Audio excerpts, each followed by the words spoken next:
प्रसंग चल रहा है और उसमें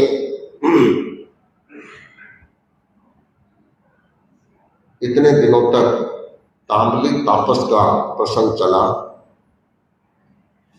कि तांबली तापस कैसा था, किस रूप में साधना की, प्रणामा प्रवर्जा को स्वीकार किया और उसके बाद असुर कुमार देवी देवताओं ने उनके साथ जो व्यवहार किया उससे ईशानेंद्र कुपित हुई तांबली तापस का जीव पूरा प्रसंग बताया गया। मूल बात यह है कि कोई भी व्यक्ति अगर साधना करता है वह निष्काम भाव से करे, आकांक्षा से उपरत होकर के करे, फल की आकांक्षा न करे। मैं सामायिक करता हूं, मैं तपस्या करता हूं, मैं पोषण करता हूं, मैं सेवा करता हूं, मेरे को भौतिक दृष्टि से अमुक लाभ मिले तो सौदा हो गया। सौदा हो गया तो जो किया अगर उसमें खत्म हो गया। अगर करने से पहले अगर वे चिंतन बन गया कि मेरे को ये भौतिक लाभ मिले तो वह भौतिक लाभ मिलेगा नहीं मिलेगा तो पाप जरूर लग जाएगा। इसलिए भौतिक आकांक्षा से ऊपर उठ करके और व्यक्ति को अपना धर्म ध्यान करना चाहिए, तभी वह अपने जीवन में आगे बढ़ सकता है, आध्यात्मिक दृष्टि से प्रगति कर सकता है। इसलिए इस बात पर बल दिया गया कि निष्काम होकर के, निरकांक्ष होकर के और आकांक्षा से और फल की आकांक्षा से भी उपरत होकर के व्यक्ति को साधना करनी चाहिए। असुर कुमार देवों ने जो किया ये भी एक महत्वपूर्ण प्रसंग है। अपर पुराणों में, उपनिषदों में ये पढ़ते हैं कि देवताओं का और असुरों का संग्राम हुआ। अपर पुराणों में पढ़ते हैं देवताओं में, देवों में, असुरों में संग्राम हुआ, समुद्र मंथन हुआ। समुद्र मंथन में कहते हैं लक्ष्मी निकली, विष निकला जो शिव जी ने पी लिया, कंठ में धारण कर लिया, और अमृत निकला, देवता उठा के ले गए। अलग अलग चीजें निकली, धनवंतरी निकले और चीजें निकली। ऐसे इनके पुराणों में कथा प्रसंग आता है। तो कई बार ये भी चिंतन आता कि देवों का असुरों का अगर संग्राम हुआ तो जैन दर्शन में भी कहीं इसका उल्लेख है क्या, किसी भी रूप में? तो समझ में आया कि भगवती सूत्र में एक जगह ऐसा प्रसंग आता है, असुर कुमार देव और देवमानिक देवताओं के देव, इनमें भी संघर्ष की स्थिति बनती है। तो एक तरह से कह सकते हैं देव देवता हुए होंगे, ये असुर कुमार है तो देवता, पर जाति क्या हो गई इनकी? असुर कुमार, और वह देवमानिक देवता। तो इनमें भी कभी कभी संघर्ष की स्थिति कैसे उत्पन्न होती है उसका बहुत चित्रण, सुंदर चित्रण इस भगवती सूत्र में आया है जो आपको बता रहे हैं। तेणम कालेणम तेणम समयनम राय गृहे नामक नैरी था। यह उस समय की बात है जब भगवान महावीर राजगृही नगरी में विराजमान थे। वहां पर असुरिंदे असुर राया चमर चंचाए राय हाणिये सभाए सुहम्माए चमरंसी सिंहासनसी 64 सामान्य साहस्यम दाव नट्टा विहम उवदंसता नामेव दिशिम पावुक हुए तामेव दिशिम पड़ गए। उस समय भगवान महावीर विराजमान थे। उस समय असुर राज चमर, क्योंकि असुरों की 2 जातियां हैं, दक्षिण और उत्तर, ऐसे 2 श्रेणियां हैं। बॉम्बे में ट्रेन चलती है, लोकल ट्रेन, इधर वाले ईस्ट उधर वाले वेस्ट। भाई बोरीवली में कहाँ रहते हैं? ईस्ट में रहते हैं, वेस्ट में रहते हैं, तो वेस्ट में रहते हैं, समझ जाते हैं रेलवे लाइन के इस साइड में, ये रेलवे लाइन के इस साइड में। इसी तरह असुर कुमार देवों में, सारे भवनपति देवों में दक्षिण उत्तर, इस तरह से 2 श्रेणियां हैं और एक एक के स्वतंत्र स्वतंत्र इंद्र हैं।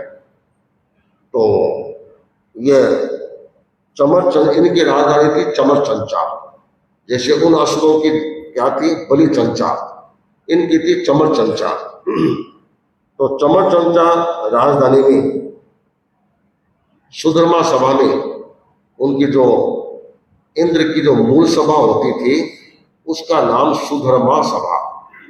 देवलोक में इंद्र की जो सभा होती है उसका नाम इंद्र सभा होती है, जहां पर सामान्य इंद्र, मेहरदिक देवता, आमंत्रित देवता वही उपस्थित होते हैं।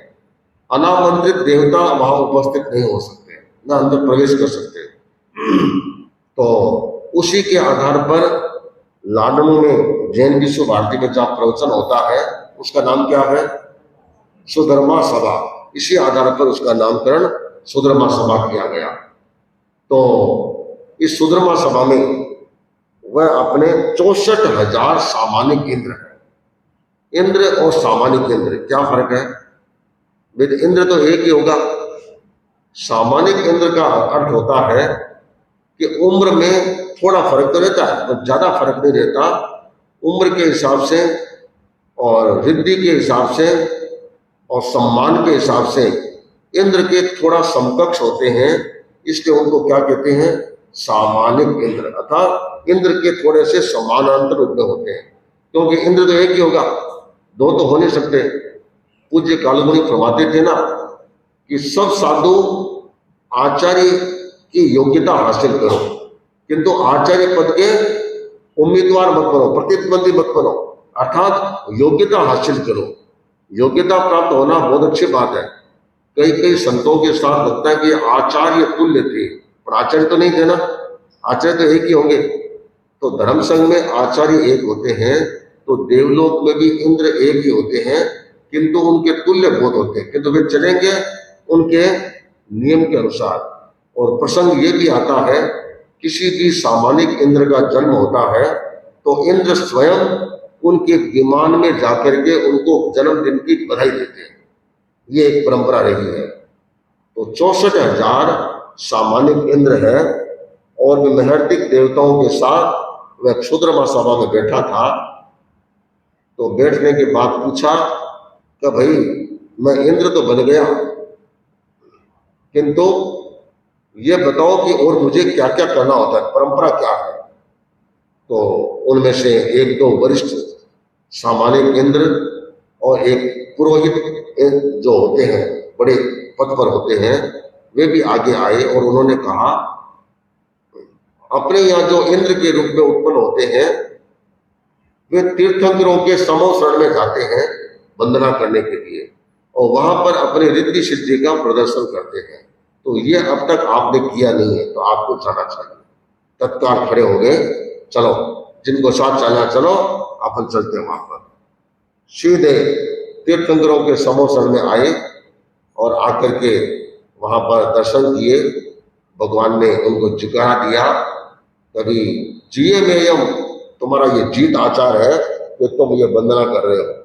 फिर उन्होंने नाट्य विधि प्रस्तुत की, जैसे ताम्ली तापस ने की थी ना, इंद्र के रूप में आया, सभी उसी रूप में। लगभग थोड़ा बहुत फर्क होता है, कोई नाटक थोड़ा तगड़ो है, कोई नाटक हड़को है, अलग अलग प्रकार का होता है, पर सबने अपने अपने ढंग से इस चमरेंद्र ने नाटक प्रस्तुत किया।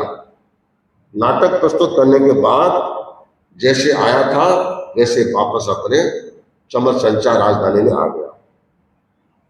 इनके जाने के बाद, क्योंकि भगवान से ए दूर सामंते, न ज्यादा नजदीक और न ज्यादा दूर, गौतम स्वामी विराजमान रहते थे। तो वे गए। जाने के बाद गौतम स्वामी ने प्रश्न पूछा, इमी से रणप पभाए पुडगिए अहे असुर कुमारा देवा परिवसंती। भगवान पहले वंदना किया, क्योंकि यह हमारी परंपरा रही है। बड़ों को अगर कुछ पूछना है, प्रश्न पूछना है, जिज्ञासा करनी है, कोई बात को समझना है, तो पहले उनके पास जाओ, वंदना करो, नमस्कार करो, परिउपासना करो। परिउपासना मतलब एक्शन, रुको, रुक करके फिर उनको पूछो, मुनिश्री या आचार्य जो भी होते हैं, आपकी अनुकूलता हो तो मैं आपसे कुछ जिज्ञासा करना चाहता हूं। वे जब अनुमति दे तब बड़ी विधि के साथ व्यवस्थित रूप से उनको निवेदन किया जाता है और फिर वे जो उत्तर देते हैं उनमें कोई प्रतिप्रश्न हुआ तो प्रतिप्रश्न भी कर सकते हैं, अगर अनुकूलता दिखे तो। करने के बाद फिर वापस वंदना करते हैं, आभार विधि प्रकट करते हैं और फिर अपने आसन पर आकर के बैठते हैं। ये एक सामान्य परंपरा रही है। अब ऐसे ही बैठे महाराज हो क्या हो, अरे भाई क्या हो, हेलो मार लो क्या, आओ वंदना करो, पूछो, उसके बाद करेंगे तब बात होता है, ऐसे नहीं होता है। एक विधि होती है और वंदन के साथ विनम्रता के साथ पूछते हैं तो वह पूछा हुआ ज्ञान भी चिरस्थायी होता है, वह ज्यादा काम करने वाला होता है और वह ज्ञान भी मल्टीप्लाई होता है। एक चीज सीखते हैं उसके साथ कई कई चीजें उनको ज्ञान हो जाती है। इसलिए मूल ये हमारे फार्मूले हैं। ये फार्मूले अगर हमारे को प्रॉपर याद हो जाए तो फिर कितने भी सवाल आ जाए तो काम ठीक हो जाता है। हमारे गणित के मास्टर जी बैठे ना, चेतन जी, फार्मूले सिखाते हैं ना, आप तो गणित के फार्मूले सिखाते थे। एक फार्मूला सीख लिया उसके बाद ऑटोमेटिक क्या होता है, फिर कोई भी सवाल आ जाए उस फार्मूले से सेट किया, आराम से काम हो जाता है। इसलिए सबसे महत्वपूर्ण यह है, हमें ये फार्मूले हैं ये प्रॉपरली हमें ध्यान में रहने चाहिए, फिर हमारे सामने कोई कठिनाई नहीं आती है।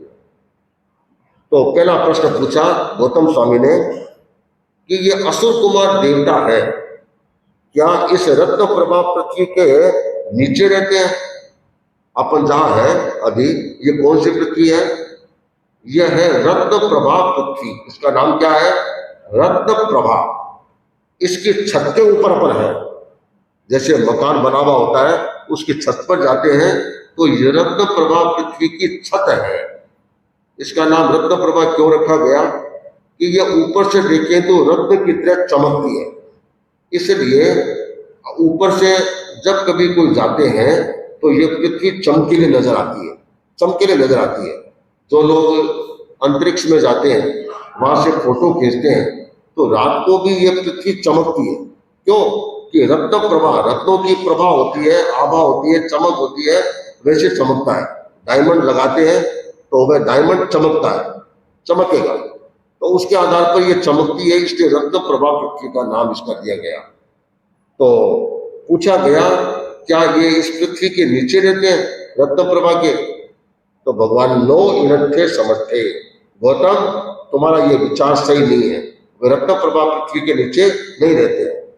वापस प्रश्न पूछा भगवान, एवं जाव अहे सप्तम आये कुडविये सो हम मत्स्य कप्पे जहे जाव अत्यनम इषणप पभाए कुडविये अहे असुर कुमारा देवा परिवसंती।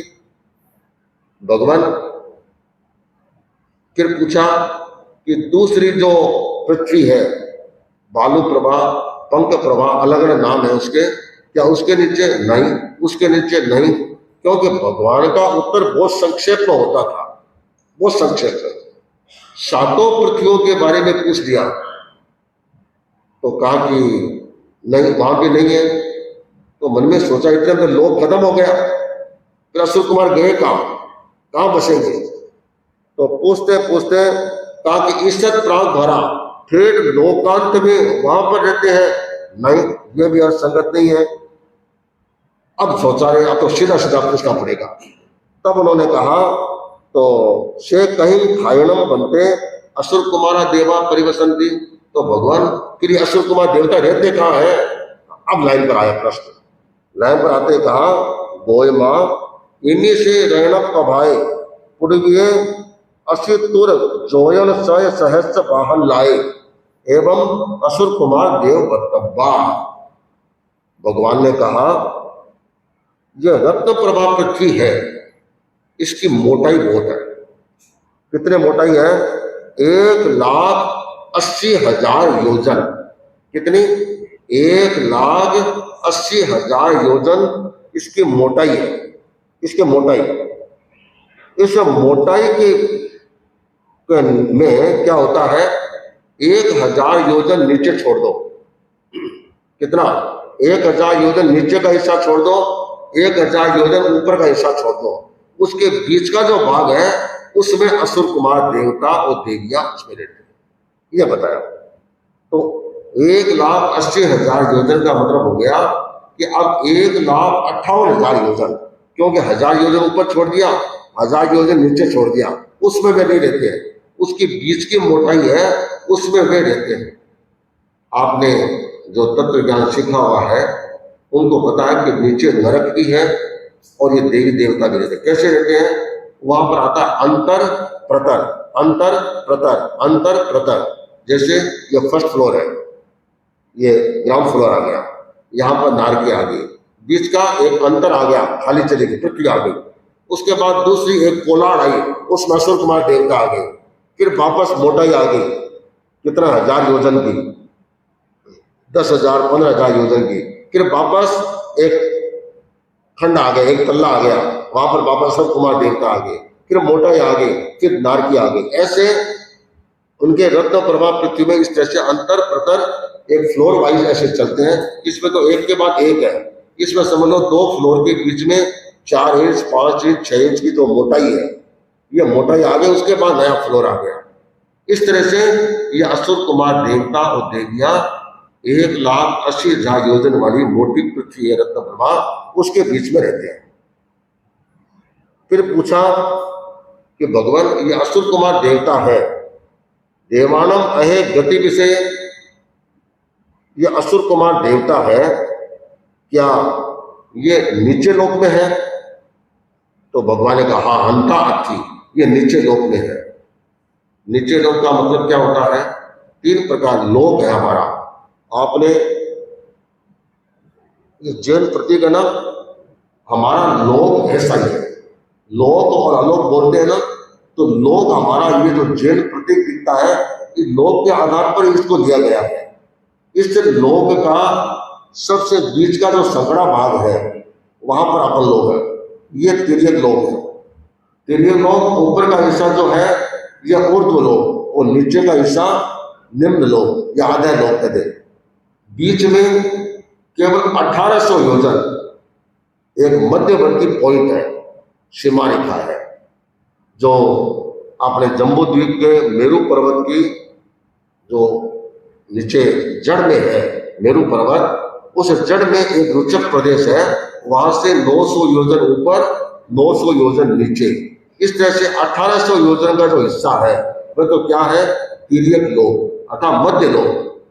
उसके ठीक ऊपर वाला पूरा हिस्सा ऊर्ध्व लोक, उसके ठीक नीचे वाला हिस्सा अधः लोक अर्थात निम्न लोक। जैसे अपना शरीर है, शरीर में लगभग नाभि बीच में रहती है, नाभि से ऊपर का हिस्सा क्या हो गया? हमारा ऊर्ध्व लोक। शरीर को भी लोक कहते हैं, क्योंकि अपने आयार सूत्र में आता है ऊर्ध्वम लोकम पासंसी। ऊर्ध्व लोक को देखो अर्थात शरीर के ऊपरी चक्रों को देखो, केंद्रों को देखो, इसके आधार पर कहा गया है। तो ऊर्ध्व लोक नाभि के बीच का हिस्सा या मध्य लोक, और नीचे का हिस्सा निम्न लोक या अधः लोक। इसी तरह ये लोक के भी 3 भाग हो जाते हैं। तो भगवान से पूछा गया कि असुर कुमार देवी देवता अधः लोक में रहते हैं? कहा अधः लोक में रहते हैं, अर्थात ये 1800 योजन है, उसके नीचे जाकर के वे वहां पर रहते हैं। फिर पूछा असुर कुमाराणम देवाणम अहे गति विषय पन्नते, असुर कुमार देवों की जो गति का विषय है वो नीचे लोक में कहां तक वे जाते हैं, उनकी गति कहां तक होती है? तो भगवान ने कहा जाव अहे सप्तमाये पुठविये तच्चम पुन पुडविम गयाय गमिष्यन्ति है। उनकी गति है वह 7वीं पृथ्वी तक हो सकती है, उनकी गति 7वीं पृथ्वी तक हो सकती है, किंतु वे 3री पृथ्वी तक जाते हैं, जाते रहे हैं और जाते रहेंगे। उसके आगे जाते नहीं, उनकी क्षमता है, पर 3री पृथ्वी तक तो वे जाते रहे हैं और जाते रहेंगे। तो फिर वापस गौतम स्वामी ने प्रश्न किया किम पत्ति अन्नम बंदे असुर कुमारा देवा तच्चम पुडविम गयाय गमिष्यन्ति है। भगवान आप फरमाते हैं कि असुर कुमार देवता है, वे 3री पृथ्वी तक जा सकते हैं, 3री पृथ्वी तक जा सकते हैं। तो इसका प्रत्यय क्या है, अर्थात इसका प्रयोजन क्या है, इसका उद्देश्य क्या है? वे 3री पृथ्वी तक क्यों जाते हैं? कोई मनोविनोद के लिए जाते हैं या हवाखोरी के लिए जाते हैं या और कोई मकसद से जाते हैं, इनके पीछे लक्ष्य क्या है। तब भगवान ने कहा, गोय मां पुप वेरियस्य वेयन उदीर्ण आए पुप संगति वेदन उवर सामण आए एवं खलु असुर कुमारा देवा तच्चम पुडविम गयाय गमिष्यन्ति। भगवान ने असुर कुमार देवों के तीसरी पृथ्वी तक जाने के दो कारण बताए। कौन कौन से? एक तो पूर्व जन्म का कोई देरी है, दुश्मन है, शत्रु है, जिसने उसको नुकसान पहुंचाया, तो उसमें एक तो असुर कुमार बन गया, एक नरक में चला गया। उसकी वेदना को और बढ़ाने के लिए, उसकी वेदना को और कई गुना बढ़ाने, मल्टीप्लाई करने के लिए वह तीसरी पृथ्वी अर्थात तीसरी नरक तक वह चला जाता है और उनके कष्ट को, दुख को और उदीरना उसको और बढ़ा देता है।